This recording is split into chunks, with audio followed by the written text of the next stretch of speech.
And for the labeling, I made another small note and I relabel it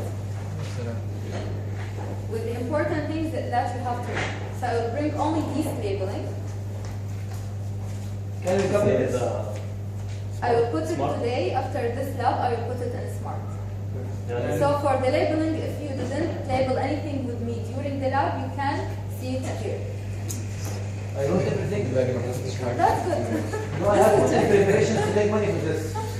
This is just more arranged. But still, if you read this, you will not get the full mark. Because we have two things missing. One is the name of the processes. What I mean by that? Front-end process. Yes, exactly. What I mean by that, if I hold this skull and I point this bone, which is which bone? The frontal bone. Attached to which bone?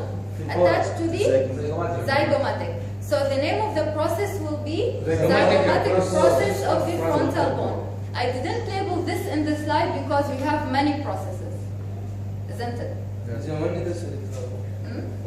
It's written in the notes already, but just understand the point of the process. Like if I label for you this part, which is the maxillary bone, which is attached to which bone? To the zygomatic. So the name of the process will be zygomatic process of the maxillary bone. So the name of the bone will be in the end. Okay? So, and the last thing, which is again not in the labeling, is the structure. يعني تراكم اشياء بس 2000 انه بس بالضبط. Yeah, exactly. And the last thing is the structure passes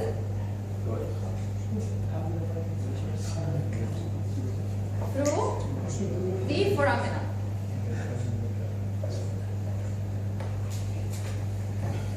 So we have the name of the view, the norma verticalis, norma frontalis, lateralis, and the basalis, plus the occipitalis. The labels, which is already, I will put it in the Smart after this lab. Name of the processes, as I told you, just you have to understand the idea.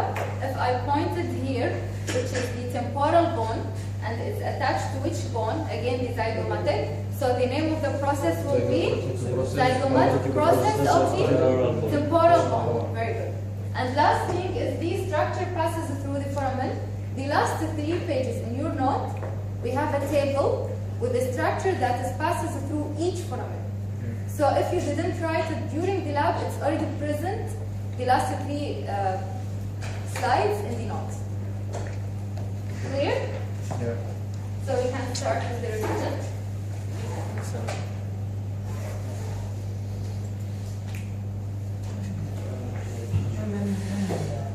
So if we started with this view, and this view we called it Superior view.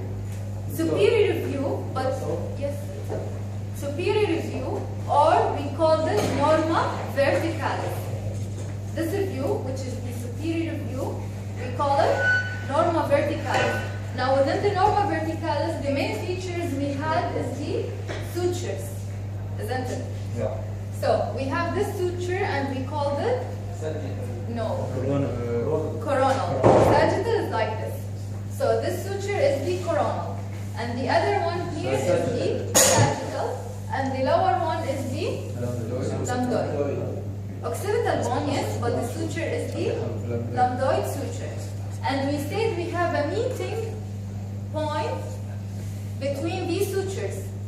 The meeting between the coronal and the sagittal, we called it bregma. The meeting between the lambdoid and the sagittal, we called it lambda. Clear? And we said we have 2 foramina here, and we called it parietal foramen. And we said what passes through it is the emissary vein if the parietal foramen is present, because we said sometimes it might not be present. Now what I added in this slide, and I added in the paper, is this line. Yes, superior, not nuchal, temporal. Superior and inferior temporal lines. And we said why it's called temporal lines, although it's within the parietal bone, Temporalis is a muscle. because the attachment of the temporalis muscle and fascia is within these two lines. So the name is related to the function or to the attachment, not to the bone like the other structure, which is the parietal foramen. Okay? So this slide is simple, almost. Moving to the other view, which is this view, and we called it Norma occipitalis. Very good. Now in this slide, in the note, this slide is not present. But I will bring it in the exam, and I will put it in the smart, it's this one. So for the Norma occipitalis, don't study the one which is in this slide, study this one. I will put it after this slide. Okay? Just level. Yes, just the labeling. So within this view, already we know about this suture, which is the sagittal, and this one again you know about it, which is the lambdoid suture. Now the new suture is this one between, no, again, squamous is within the lateral part. This is the squamous suture, which is between the temporal and the parietal. Here I'm talking about the temporal, here I'm talking about the squamous part, sorry, the mastoid part and the parietal. Here is the squamous part of the temporal, okay? So again, there is no squamous suture in the knot. The suture between the parietal and the mastoid part of the temporal, we call it parieto-mastoid. Parietal and mastoid. Here, which is between the occipital and the mastoid, we will call it occipito-mastoid suture. Now we said the most prominent area here is the external occipital protuberance. And why external? Because within the cranial nerve we had the internal occipital protuberance. So the prominent part is called external occipital protuberance. Then we have lines. One vertical line, and from this line we have two horizontal lines, isn't it? The vertical one we call it occipital crest, and the line we call it inferior and superior nuchal line. And in this slide, we have another line which is like this. Above the superior and inferior nuchal line, and this line we will call it the highest nuchal line, because it's above the superior one. And why it's not present here? Because we said it's not present in all the skulls. So sometimes we have the highest nuchal line, sometimes we don't have the highest nuchal line. That's why basically we have two lines, which is the inferior and the superior nuchal line. And they attach to which ridge? This part, and we call it occipital crest. Clear?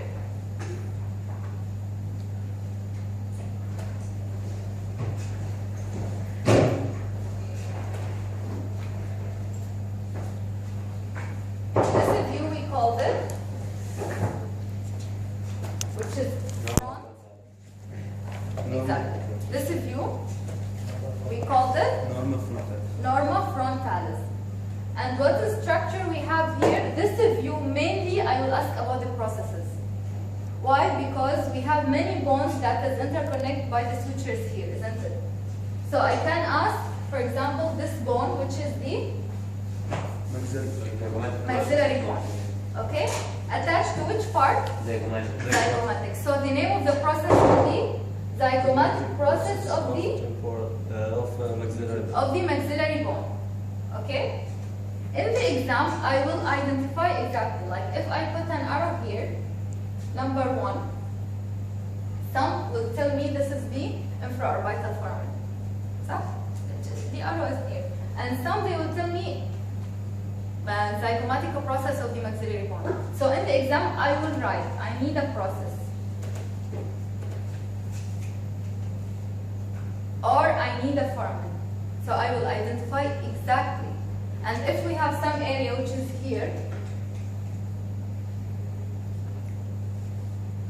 In the slide, it's just a flat surface, but I will write for you it's an elevation.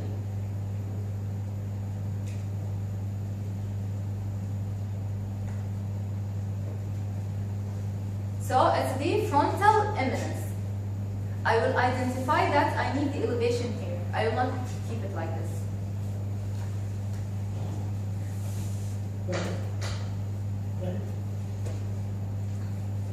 And then we said here we have a ridge.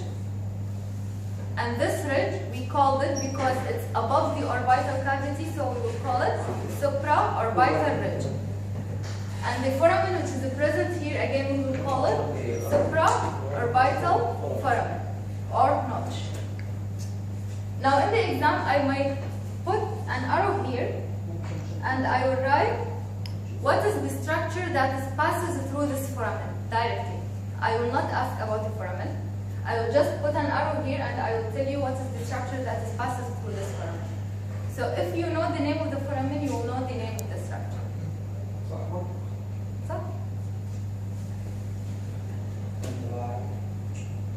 what about this foramen and this one? We said we have one line and we have three foramen which is along the same line. The first one is the supraorbital, so the next one will be infraorbital, and the third one is the mental. Clear? If I point an arrow here, and I will tell you it's the projection.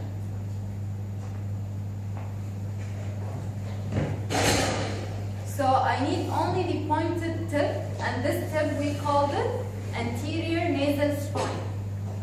And I write projection because the spine means sharp projection. If I didn't say anything, some of you will write the nasal cavity, some of you will write the maxilla. So I need the projection, exactly. Okay?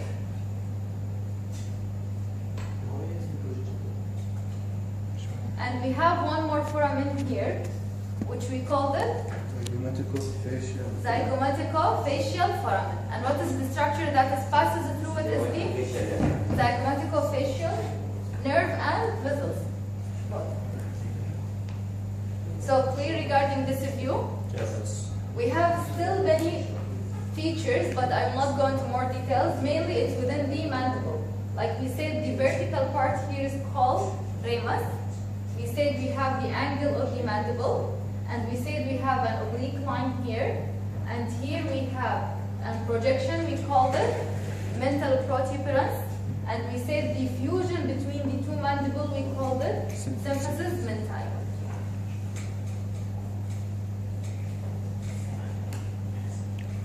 Next view will be this view, and we called it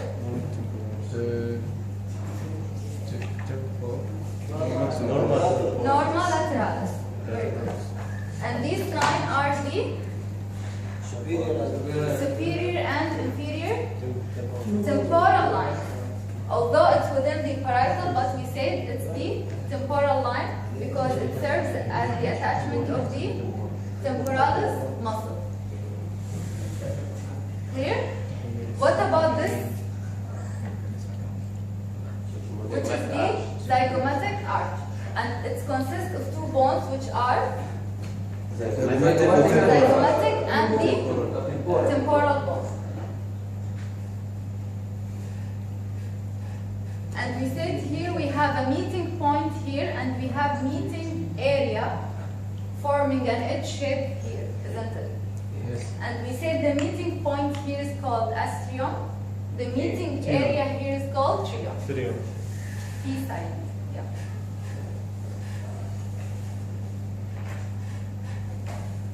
What else we have here is this opening, which is within the tympanic part, and we called it no. The opening we called it external acoustic meatus. Why we called it external acoustic meatus? Okay, what is the meaning of acoustic? Sound. Meatus mean opening. So external because we have the internal one. Acoustic, which is something related to the sound. Meatus, which is opening. And it's same in the note, I guess it's written external auditory canal. Yeah, it's the same. So for the lateral, norma lateralis, we have two pictures. We have this one, and we have the other one. We have the other one, which is here. Now the first one, I will ask about the labeling mainly. This one, I will ask about the fossa only. We said this is the parietal eminence here, and below the parietal eminence we have a flat white area. This flat white area consists mainly of which bone? Temporal bone. And we said any flat white depression, we called it fossa. So this area here, we call it temporal fossa. Okay? Now, below the temporal fossa, we have another depression here, and we will call it infratemporal fossa. Not inferior temporal fossa, because I don't have the superior one. So it's just infratemporal fossa. That means the fossa which is present below the temporal part. Clear? So I don't want anyone to write in the exam inferior temporal, because I don't have the superior temporal. Okay? Infra. Now within the infratemporal fossa, within it we have a small depression here, which is triangle in shape, consists mainly of this sphenoid bone, and we will call it sphenopalatine fossa. And within the sphenopalatine fossa, we have a foramen here, and we call it sphenopalatine foramen. In the note, it's written pterygopalatine. It's the same, because the pterygoid plate, it's part of the sphenoid bone, isn't it? So sphenopalatine, pterygopalatine, it's the same. And I might ask, what is the structure that passes through the sphenopalatine foramen? No.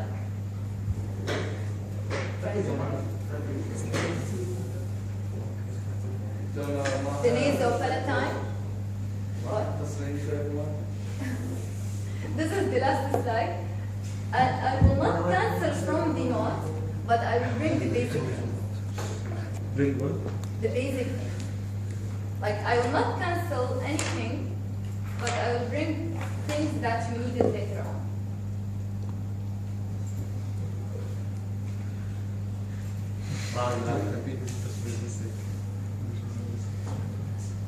Okay, this is the last view, and this view we called it norma basalis. And I know this is the most difficult view, because we have many foramens.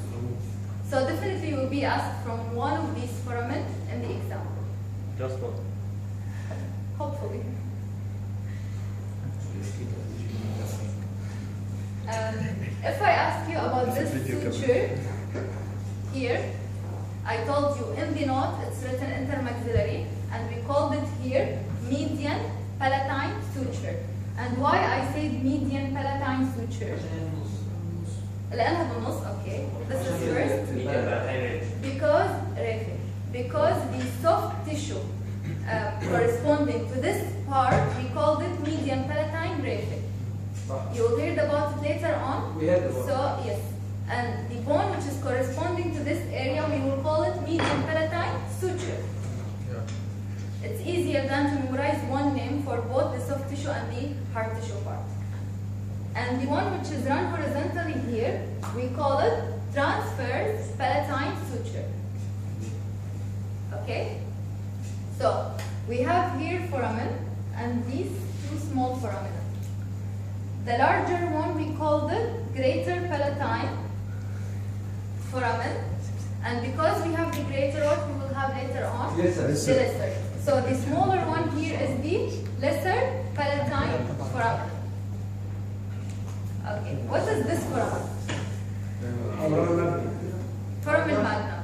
Now in the notes, yes, turn just to write MPS. لا. أنا هون لأنه ما في مكان. بس لازم, I don't need any abbreviation. For the head and neck one, I'm not accepting any abbreviation. For the head and neck two, I'm accepting abbreviation. Because I know that already you know the خدت خبرة. But if you write for me external acoustic meatus, I'm not sure that you know what is external acoustic meatus stands for. ترى هتروج كده والله انك أيوة، وانت وانا عارف والله I did nothing. أنا جيت لقيت ميت. تعملوا كده في البني ادمين؟ تعال ركبهم بعد أيوة. لا نسيب البني ادمين زي ما هم مش لازم. نسيب. Now from this slide, mainly I will be asking about the foramen. Like if I ask you here, what is this foramen, which is oval in shape, we call it foramen ovale. What is the structure that is passing through it is the mandibular nerve. And the smaller one here is the foramen spinosum, and what is passing through it is the spinosum nerve. وكده عارف. And here we have the foramen lacerum, and what is passing through it is the emissary vein. So I need only one structure that is passing through each foramen. In the node, we have many structures. I need the most important one only. Here the lacerum, foramen lacerum, emissary vein. For the foramen ovale, mandibular nerve, and that's it. For the spinosum, spinous foramen, we have the spinosum nerve, and so on.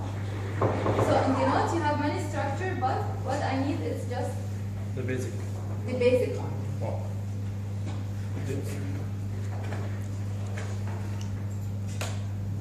And what is this structure here?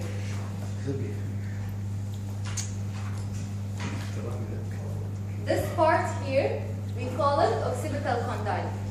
And now why I asked about it? Because I told you the word condyle means projection at the tip or at the end of the bone. Now in the exam, you have to identify and to tell me occipital condyle. Because within the mandible, we have mandibular condyle. And both of them, they have the same function. Like if I put the mandible here, I can move the mandible in opening and closing the mouth, isn't it? Yes. So any articulation that allows the movement of the bone, we call it condyle. And that's why here we have the occipital condyle, because later on we will have the neck and still you can move your head in all directions. So in the exam you have to write for me this is occipital condyle, because here we have another condyle and we call it mandibular condyle. Okay? So the spelling mistakes, I'm not like 100% with it, it's okay, as long as the meaning and the word is not changed.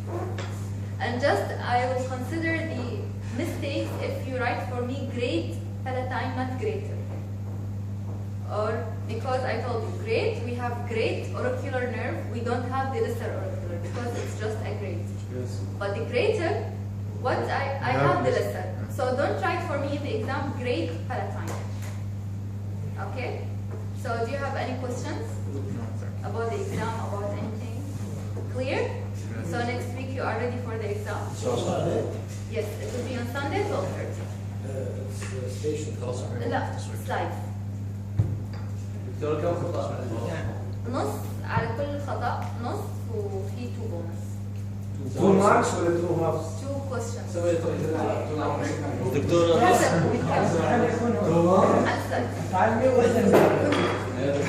حلو عشان نجي ما بشوف بجيب ناس تلعب معي. دكتورة واحدة مو احنا